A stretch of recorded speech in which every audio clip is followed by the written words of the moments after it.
Mobile લઈને બહાર આવ્યો. એ કઈ મેં મોટી ધાર નથી મારી.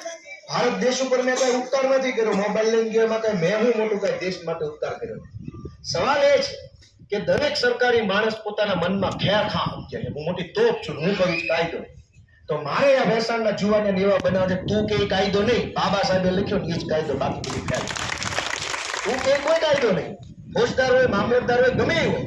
કેમ કે તમે કેટલા બધા ન્યાય નીતિ નિષ્ઠાત કામ કર્યું એમાં ચૂંટણી જોઈ લીધું. હાવ કિરીટની દલાલી કરતા આ ચૂંટણી અધિકારીને હાવ મીંઢા થઈને બેઠા. ગમે એટલું કેવી તો એના નાક ઉપર સહેજે શરમની લીટી લાંબી ન થાય. કોઈ શરમ નહીં. ગમે તો કેટલી બેશરમી છે. મેં આજે વિરોધ કર્યો આજે સવારે કે ભાઈ આ રૂપાવટીની અંદર 87% મતદાર છે, નવી ચાવડની અંદર 86% મતદાર છે. પછી બીજા 4-5 ગામના નામ બોલ્યો, ભૂલી ગયો. 76% બાલેડામાં, વાઘડિયામાં, પસવાડામાં કેટલું બધું વોટિંગ. મેં એને કીધું કે તમને આમાં કઈ આમ નવાઈ જેવું નથી લાગતું? 87% મતદાન રૂપાવટી ગામમાં. મેં એને એમ કીધું તમને કઈ શરમ બરમ છે કે નહીં? દુનિયામાં કોઈ 87% મતદાન ન હોય.